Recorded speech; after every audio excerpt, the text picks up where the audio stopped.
Welcome to the Vinyl Verdict. This week I'm speaking to Rich Ulloa, the head of Y&T Music, who has really been behind 5 Badfinger related projects in the last year and a half. It started with this Shine On Pete Ham tribute CD. He's been behind 3 archival releases, and now most recently the Head First remix on both CD and vinyl. We got into more details around those releases and many other topics, and so I hope you enjoy my conversation with Rich. I want to thank you for everything you've done to make this happen and getting these not only digitally released, but like in the hands of the fans. We can actually hold these things for the first time. So that's incredible. And I know you're a big fan as well. So I want to ask you about all of that. Big time. To be honest with you, my role's by far the easiest. It really is, because, Kevin does all the engineering and mastering, and Tom is like the person who just knows every single detail about Badfinger and the Ivies and all their history. I mean, he is the ultimate historian of the band. And you have Mark, who's the most positive person I've ever met, who's just inspiring. And, those are the 3 people who really are making this all happen. I just help facilitate with the distribution and the manufacturing process, Well, that's the dream team. You gotta turn it into a reality, or else it, Yeah, Pete Ham Shine On CD. We put that out in 23. And we almost sold about 1,000 copies. Wow. It's a double CD. It's a little bit more expensive. That, and it's still selling, actually. Still selling. We still got distribution. We put out Gwent Gardens in March of early this year. And we initially only pressed 500 because we weren't sure what the demand was, but our distributor quickly sold out of them. So we pressed the second 500 and we sold out of those. And then we pressed the third batch. So we've pressed a total of 1,500 and we're almost completely sold out. I Am Myself has sold out. We just did a one-time pressing. It was issued as a limited edition CD. We pressed 1,000. They're completely sold out. I have like 3 copies sitting back here. Those are collectibles. And our Ivies record is just out now, and it's off to a good start, the CD. And the vinyl comes out on January 24th. Signed by the man himself. Numbered and signed by Ron Griffiths, which is amazing. I'm telling you, that's going to sell out on day one as soon as it's up for pre-order. Get your orders in, and there's no guarantee to get it. It's just a limited edition. And now the Head First record is out, and we're sold out on the first pressing on vinyl. And the CD is coming out soon. We don't have the exact date yet, but it's coming out really soon. We'll make an announcement any day now. Well, and the packaging just gets nicer and nicer with each one of these, right? I mean, I feel like you're finding the groove, and also that one has such an effort behind it. So it really is, and the record sounds incredible. I'm just blown away that our little tiny label had anything to do with this record, to be perfectly honest with you. I never saw it coming, trust me. It all started, actually, I got a phone call from Kevin McGillicuddy.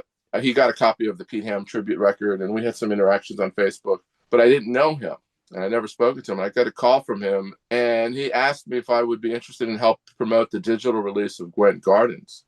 Oh, interesting. So it actually wasn't even on Y&T at the time. No, I didn't even know these recordings existed. Wow. And I just asked Kevin, will there be a physical CD? Because I'd love to buy one. And he didn't think there would be. He wasn't sure of the demand. Apparently, the record that Dan did, the Varieties Pack, came in a little slip jacket. You have it, right? Yeah, and that was an interesting one, because I think that was also kind of more of a compilation of some other tracks that had already been floating out there on other releases, right? If memory serves. Yeah, and it had a lot of songs that they did new overdubs to. Yeah. Apparently, they didn't have any distribution on that record, and they didn't sell that many copies. So I guess the team involved, Kevin, Mark, and Tom, I guess they didn't feel a physical CD was warranted. And I urged them. I thought it would be. And I offered to help them do it if they wanted to do it, because our label does have really good distribution worldwide. That's one good thing that our small label does have. They had all the artwork done, and they sent it to me, and I just sent it to my graphic artist, my graphic designer, and she put it together, and we had our release. And it was my role is pretty easy, just facilitate the manufacturing process and get it distributed. And also, of course, obviously we do PR and much marketing as we possibly can. Yeah, that's tricky though, because I was going to ask you, when you were sharing the sales numbers and everything, I mean, streaming obviously has had its impact on the business that everyone's aware of, but it also makes it hard to predict demand for physical releases, right? Because there's like a little bit of that cannibalization that people might hear it there, and we don't know if they're going to buy physical editions. So are you involved at all in the digital licensing piece, or do you? No. Okay. No, not at all. We just strictly handle the physical, and we're like that on several of our records. Now we've done some compilations and a few other tribute albums, Because but I saw like Shine On is on streaming, yeah, right? So- after I felt there was adequate demand for Badfinger related projects to warrant the physical release. I really did. Clearly, it's been borne out. It wasn't much of a gamble for me, because I felt really confident that we would clearly sell out, all of our projects. One piece I'm curious about, just to give a little bit of context into Y&T Music. You've been doing this now for, I think, 3 decades or so with a little gap in between, right? You're approaching it. So, Yeah. My history is through, I got into the record business when I was 24 years old with mail order. And then I eventually opened a record store in 1981. And that was my main thing for 17 years. Yesterday and Today Records in Miami. We had like 3 different locations. And I started the label because I fell in love with this local country band here in Miami called the Mavericks. I had never done anything before as in terms of a label. My history was just in, the retail business. And I loved this band, and I offered to put out a CD to help them get a record deal. We put out the first Mavericks record in January of 91. And within 4 months, they were offered a record deal with MCA Records. wow. So that was our first record, my God, it'll be 34 years in January when we put out the first record on Y&T. Y&T won. And it's so weird today to say you go back so far that there wasn't vinyl pressings yet. It was right in that middle period. Yeah, that was when vinyl was being phased out, and we didn't really even consider it, but we pressed 2,000 Maverick CDs, and we constantly repressed it. We sold about 10,000 total. I was going to ask you about the marking system too, because these say like I think head first is YT35, but you've pressed more than 35 records, right? No, pressed YT is the 35th full length album. We've done like 14 EPs. We've done 3 7-inch vinyls, including a couple for Record Store Day, and we've released 11 singles. I think if you count the EPs, the singles, and the albums, it's over 50 releases, which is really, it's a small label. Trust me, we're a very, very small record label. So to me, it's like incredible that I'm even involved with these projects, to be honest with you. Quantity over quality, though. I think that's the key, right? That's important. That's the one thing that I really try to focus on. And Tom and Mark and Kevin have been really essential to that, making sure we really put out something that the estates would be proud of, Yeah. When I started the Shine On tribute record, started it in 2021. Oh, wow. And it just morphed into this, originally it was just going to be a 15-song album, and then it just kept on going. My dream was one day that the Ham estate would hear it and like it. And believe it or not, I got to meet with Pete's daughter and grandson when I was in Glasgow last year. And to me, that's like, I could retire now, Yeah. Meet her and Pete's wonderful grandson, Luke, was just the highlight of my career. So, and there's more stuff in the works. That's what I hear. Yeah, there's nothing more fulfilling than that either. That the message is getting through, and that tribute is getting through to the people that mattered most to him. So talking to Mark about possibly doing a Shine On Volume 2. I was going to ask you about that. Now, would that be Ivy stuff? Would it be unrecorded demos? Unrecorded demos. Interesting. Okay. Yeah, nothing that has ever been released. That's a great idea too, because I think with that you don't have to compete with the arrangement, right? You're kind of able to interpret it, and there's not the iconoclasm that you have to be careful of sometimes with the original recordings. Yeah, and when you were talking about Shine On your video, I appreciated the fact that you appreciated that there was a lot of different arrangements on some of the songs. Every artist I encourage, please feel free to reinterpret it, rearrange it, change tempos. But some of the songs were done note for note, and they came out great. Agreed. It's great to have both. Lonely You by Rob Bonfiglio is amazing. Yeah. And there's a couple others that were really very true to the original. But I always encourage artists to stretch it, take a chance. I think the release date also moved a little bit. So maybe can you talk about some of the complexities of that? Was it finalizing those recordings, or were there manufacturing pieces that added complexity? Mostly manufacturing issues. Sometimes, artwork, has been changed and back and forth. We get a proof and then all of a sudden we have to change it. There were some complications on templates and text and sizes and stuff, specifically on Head First and the Ivy's releases. That's some of the delays, unfortunately. But the way I look at it is these records are coming out, and when they do come out, people are going to be very happy with them. I'm very proud of each and every one of them. How did you first get involved in vinyl production? Because I know, I mean, I've read articles that like the lead times for that, people can't even find sourcing for vinyl manufacturing. During COVID, when the demand was extraordinarily high, a lot of people had more time in their hands and they're making more records, and the capacity wasn't there to manufacture the demand for vinyl. So several of these large plants added capacity. They spent the money to enlarge their factories. So the capacity to manufacture records had changed. And the demand was a little bit less. And now the turnaround time for vinyl is pretty much back to where it was pre-pandemic. Okay. It really is. It's about 3 months on average. Got it. That makes sense. And then how about, I know we were talking about originally CD insert kind of slips. We moved to like that digipack model. Does that add a lot more sophistication to the supply chain and lead times and all of that? No, Or no, the lead time, the process to manufacture a CD, whether it's with a digipack or just a slip jacket, it's about the same. It's really not that much. If you have an insert, sometimes that adds a little bit, because the insert's made from a different company. Yeah. When we did the record with Ron Griffiths, the insert had to be mailed to Ron in England.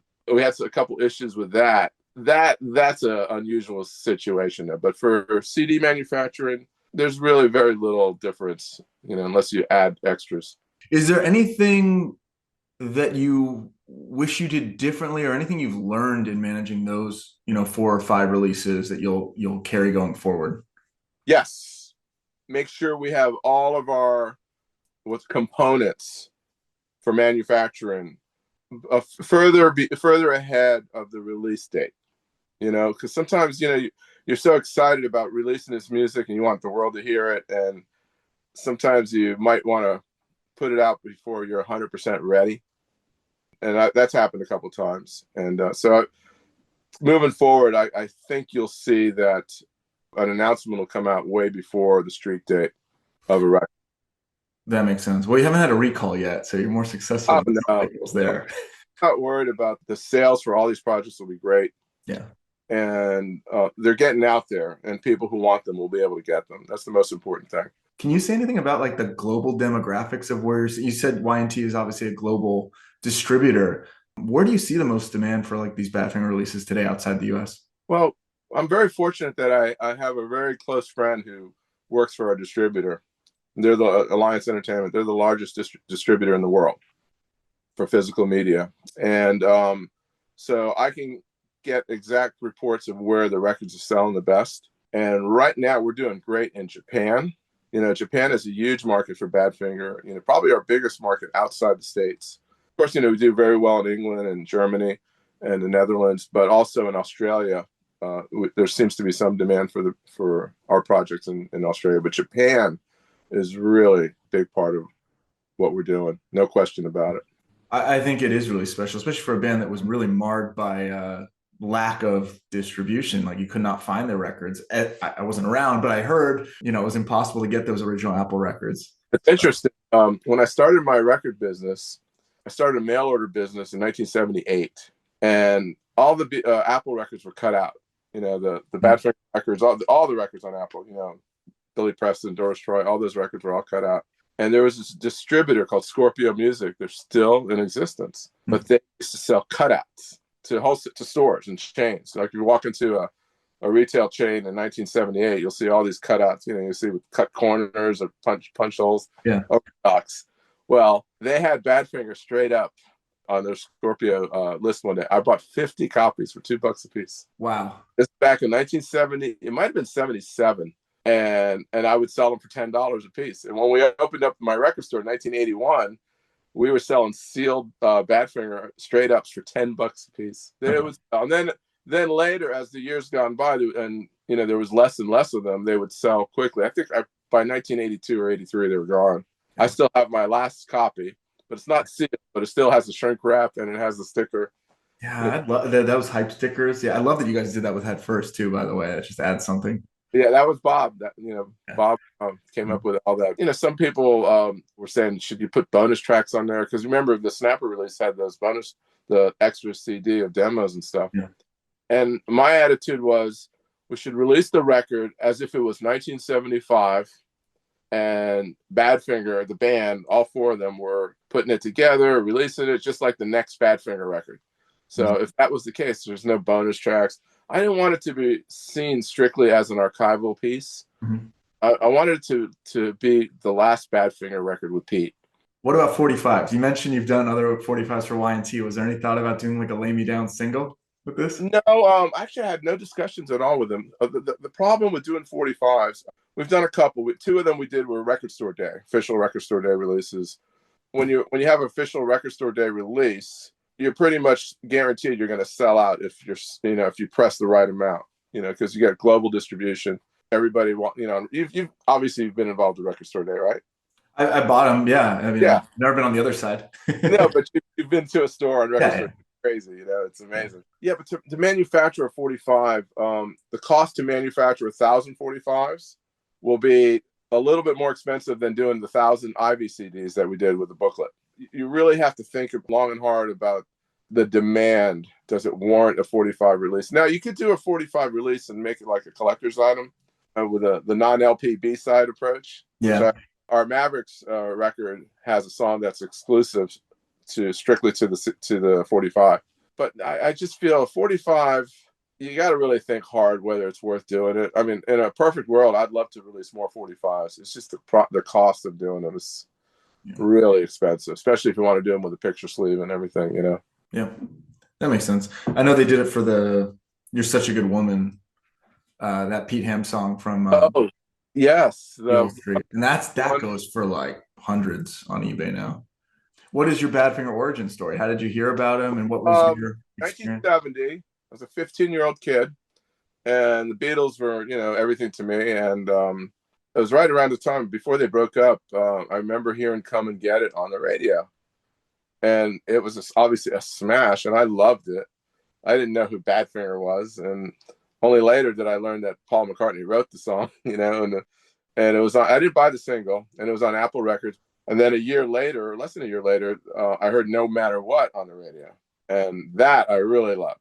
I didn't go out and buy the record, but I just, wow, that's a great song, And I didn't buy No Dice. A friend of mine bought No Dice and told me how great it was. But, I didn't have a lot of money as a kid, and I couldn't just buy any album. But I knew about it. And then I was at a friend's house, and he had Straight Up.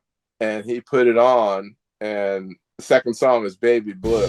When I heard Baby Blue, I was like, oh my God, what a great song. And he asked, I still remember, I asked him to play it again, and he played it again for me. And I go, man, this is great.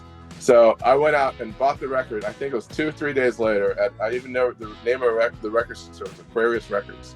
And I would play it all the time. And my favorite songs were the Pete Ham songs. They just happened to be, Take It All, Baby Blue, Name of the Game, Perfection, Day After Day. And I went back and bought No Dice. This time I fell in love with No Dice. And it was when I got the No Dice record, I realized it was Pete's music that was really impacting me.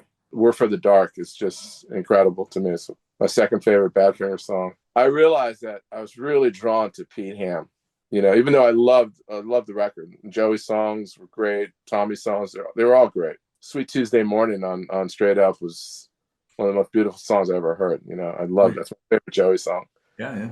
And his rockers were great. And Ass came out, and I bought that instantly. Loved it. I was disappointed there wasn't more Pete songs on it, but all the songs in there are great. Mike's songs are great. Joey really delivered some great songs on that record. I always loved the song Getaway. That's an underrated song. I hear someone that in the country version. I really do. So, and then of course the Badfinger, the Warner Brothers album. I bought that, but was a little disappointed with it at the time. But it has since grown on me quite a bit. Wish You Were Here came out and was like, wow, amazing. It's not my favorite. It's my third favorite Badfinger record, but I loved it. In 1972, the Doors were touring to promote their new album. After a year and a half after Jim died, they were on, and Badfinger was the opening band. Oh wow, I didn't know that.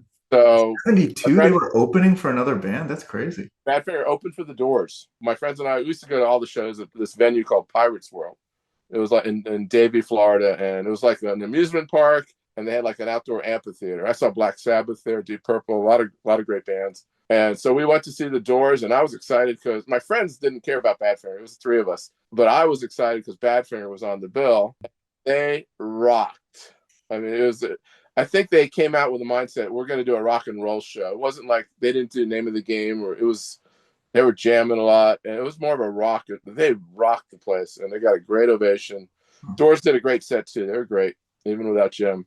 So that was the first time I ever saw Badfinger. Wow. And then they came back, same venue in January. Tom Brennan has the flyers for both of those shows on his website. Everything. It's crazy. I remember sharing them on Facebook. I was like, wow, excited to see this. And the second time I saw them, the last time, the Chambers Brothers opened for them. And this time they had more of a full set, and Pete was on piano, and they did Name of the Game. It was a Take It All. It was great.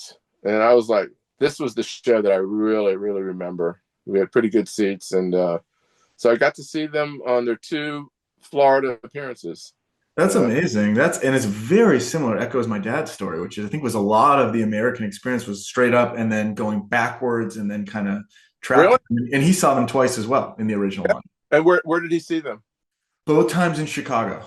He's from Chicago, and he saw them. I forgot, the first one was like a little bit north. Second one was Aragon Ballroom, and he's actually, we'll talk about it, the Day After Day CD. You remember the live concert? Yes. The back of it is actually not from the 74 concert. It's from 73, and my dad's on Pete Ham's shoulder as like a 19-year-old kid behind him in the photo. Really? So, yeah, it's bizarre when he found it. Yeah. Does he have a favorite Badfinger album? I think Straight Up. It's actually my favorite album of all time by anybody. Beatles, Dylan, Stones. Straight Up is my #1 favorite album. Yeah, it's so balanced. My favorite Badfinger records. 1 is Straight Up. 2 is No Dice.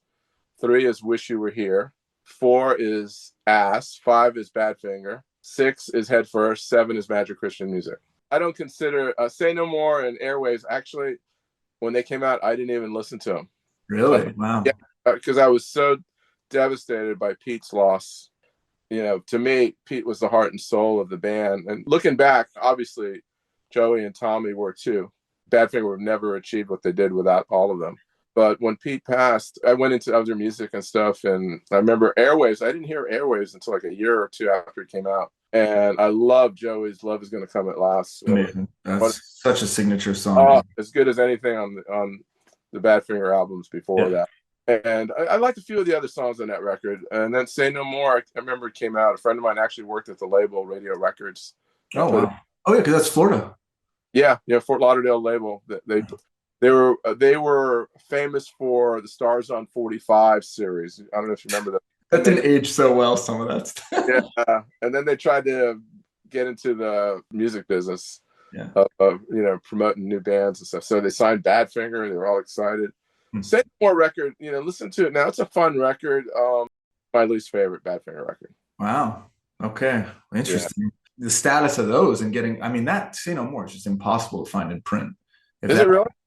It was the only one I had a CDR of growing up. I could never find the actual CD or vinyl or anything. Now, I think it got some kind of unofficial, like maybe Gonzo Media or something, like one of those kind of, but I don't think it's from the it's not Masters. It's like I met the owner of Gonzo Media. Oh, yeah? Yes. We went to see, I was at Orlando. We went to see the Happy Together tour. Oh, nice. It was really fun. And we got to actually meet Joey after the show and spent some time with him. We actually had dinner. That's amazing. And I got to meet the owner, Rob of Gonzo Media. He's a great guy. By the way, I met Mike. Did you? I was in Orlando in 1995. It was a regional award show of the Florida music scene. They were giving me some award for artist development. It was just a localized thing, no big deal. And I was there, and I was backstage, and Mike Gibbons was backstage. I go, that's Mike Gibbons from Badfinger. What's he doing here? I guess he was living in Orlando at the time. And Rick Nielsen from Cheap Trick was backstage too. I didn't meet him. But I went up to Mike and, said, I'm a huge fan. I saw you guys, opening for the Doors at Pirates World. He remembered the place because, the place had, the rides and stuff. We just spoke for 3 or 4 minutes, no big deal. But it was cool to cross paths, and he had no idea how influential you would be, I'm sure, down the road. Never in a million years did I think one day that I'd have a label and being involved with recordings that he was on, But I was glad I got to meet him. So I met Mike and Joey. And you didn't meet Joey until this past year, huh? And that happened because one of my Facebook friends bought the Shine On tribute, and he messaged me one day, Mark Barnett, great guy. And he says, I bought a copy and I'm going to give it to Joey. I go, Joey Mullen? I didn't know he knew him, and he was friends with Joey.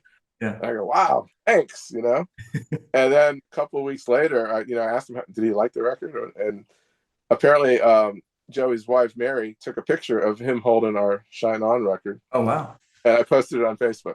Wow. His favorite track was "We're for the Dark" by Mary Carlson. Makes sense. He loves playing that live too. That's one of his favorite Pete tracks, I think. That's what Mike told me. Yes. So yeah, it's been an incredible year, and of course meeting Petra Ham and Luca. I this is a year I'll never forget. Closing it with working with Bob and Andy on Head First. Yeah. Wow. How do you explain, from your perspective, Badfinger's cult following, right? Like, I mean, as someone who was around at the time, Wish You Were Here comes out, they kind of disappear. And there's so many bands that did, put out music in those couple years of the early 70s. And I don't know that 50 years later, there is the demand to buy thousands of vinyl copies. So how do you explain that? The music. It's all about the music. You listen to those records and there's so much magic in those grooves on every album. And I just feel it's timeless music. I really do. It's a tribute really to the songwriting talents of Pete, Tommy, and Joey. And Mike, too, to a lesser degree. But Mike had some great songs, too. There's a lot of groups that signed to the Beatles label, Apple Records. And really only Badfinger is the one who people still talk about a lot. I'm not to diminish, the Billy Preston records and the Mary Hopkin records. I love those. I don't think Badfinger's legacy depends on the affiliation with the Beatles. That's what I'm trying to say. I just feel the music speaks for itself. And I mean, Pete Ham was one of the most incredible talents of our life. Right? He's 27 years old, and listen to his body of work. When you listen to songs like Without You, which have been recorded by hundreds of artists, that's a timeless song that people will be playing 100 years from now, if we're still here, of course. And no matter what, it's still a staple on rock radio. It's Come and Get It's still, a huge song. I think they have a handful of songs that just will resonate for years and years. And Baby Blue, the reaction Baby Blue from Breaking Bad alone, just elevated their legacy again. I have a goal that I'm working on, and I'm not sure how to best proceed, but I have some ideas and thoughts and a few people who are going to help me. I would love to see Pete Ham in the Songwriters Hall of Fame. I think he deserves it. I mean, how many people have written like 3 or 4 classics like he has? I mean, they'll become standards. Songwriters Hall of Fame it's different from the Rock and Roll Hall of Fame. But The one, the Ivor Novello or whatever for Without You, I feel like that alone would get him in it. Yeah, Paul McCartney calls it the perfect song. Yeah. Baseball Hall of Fame. There's been some critiques of certain, inductions and stuff, but for the most part, it's been pretty good. And they have this veterans committee that actually nominates veterans who, maybe from bygone eras. They should have that for the Rock and Roll Hall of Fame, because there's some great bands in the 60s that be in the Rock and Roll Hall of Fame. The Turtles, Herman's Hermits, Petula Clark. I can't believe the Monkees are not in the Rock and Roll Hall of Fame. I didn't know that, but you're right, because there's that stipulation. What is it? It has to be 25 years or something since they got together, or there's something about that, and so they end up inducting people who are always right at the cusp of that. It seems like exactly, and every year there's always a couple that you question. I don't take it that seriously anymore. When Jethro Tull's not in the Rock and Roll Hall of Fame, to me it's a joke. Yeah. I'd love to see Badfinger in the Rock and Roll Hall of Fame, but I don't know if that happened. Maybe if there's some changing of the guards on or the processes that are in play. But the Songwriters Hall of Fame is my goal. I've been studying the board of directors for the Songwriters Hall of Fame. You can go to their website. So next year, that'd be an exciting one. It's going to be part of some of the work that I'm doing. You mentioned, I saw a lot of the press that Shine On, you said, was your dream project, since you started in the industry. Do you have a dream project now that that's been fulfilled? I'm working on it. The Pete Ham tribute, I wanted to do one in 2003. That's when it was 2005. That's when I first thought about doing it. I made my first CDR of Badfinger songs, all written by Pete. I remember making like an 18-song CD. And I talked about it with a few friends. I just didn't have the resources at the time and the industry connections to really make it happen. I have 2 partners now in Y&T. I have Jim Worcester and Don Sarley. who have been central to our success. We wouldn't be able to do any of these projects if they weren't part of our team. I should have mentioned them earlier. And we're having lunch one day. I asked Jim, what would be your dream project? And he said doing a tribute to Eric Anderson, which is the folk troubadour who started around the same time as Dylan in the Village in New York and stuff. And he's well respected in the industry. And Jim asked me what would mine be. I'd want to do a tribute to Pete Ham. And that lunch, we both decided, let's do both of them. And that's when, originally I thought about it in 2005, but it was always on my mind. And finally we were in a position to do it. And I started the ball rolling. The first person I called was Fernando Perdomo. And I said, hey, I'm going to do this tribute with Pete Ham. Are you into it? And he was a big part of the project. He produced like 8 of the songs, played on like 10 of them. We got the ball rolling with him. But I can tell you a whole story about how the project progressed. So that was my dream project. Now I'm doing my second dream project, was a tribute to my favorite female singer-songwriter, Joan Armatrading. I don't know if you know who she is. No. Okay. I might get pulled in from this. Joan Armatrading. This is not as ambitious as Shine On. It'll be 15 artists, all female, doing Joan songs. Joan was bigger in the 80s. Melissa Etheridge did one of her songs. If you Google her, she's one of the most revered and respected songwriters. We have like commitments from 9 artists, and there's about 6 open slots. I won't go into it right now, but that's my other dream project that I'm working out. So is there any date for that official, or you're still in the No, it's too early to say. If everything goes well, I mean, I expect it'll be early 2026. I need a break. It's been a very amazing year on many levels, but also in many ways there's been a lot of stress involved too, but good stress. Yeah, I know. And you need a little break because there's still a lot ahead. Take a couple months off from, I'll continue to be promoting head first, obviously, Well, you've given us plenty to absorb while you're on your break. So I'm going to just kind of keep spinning through all the recordings. Thank you for all that you do. My God, your reviews and stuff are just a joy to watch. And you know what really impresses me is how deep you and your dad are into the knowledge of Badfinger. And also you're a musician, so I appreciate a lot of your talks about the nuances of the recordings and the different. I'm not a musician, so I don't have that ear that you have. And so I appreciate a lot of your comments about, the musical aspects of the recordings. Thank you. Well, like you, I think it's just pure passion. It just pours out of us, right? As soon as we start talking about them. It's so part of me, I can't imagine not doing it. So as long as I can, physically and financially, I'll do it. Awesome. Well, we're very grateful for that. And again, I don't think these projects would have happened without your guiding hand. So thank you again for all your help in putting it together. I appreciate it. And I can't wait for what's next. Just know that, you're working behind the curtain there, and there's a lot of people eager to see. I hope so. Based on what Marcus told me and Tom, I think the next 2 projects could be really, really cool. And then we're talking about one for March of 2026 that I can't talk about. March 2026. Wow. Yeah. That is a long roadmap. If it happens would be, March of 2026. Wow. All right. Well, I'll mark my calendar. So we'll be waiting. We'll be listening to Head First and Ivies in the meantime. Okay. Thanks for having me, Jacob. Really thanks, Rich. We'll stay in touch, and happy holidays.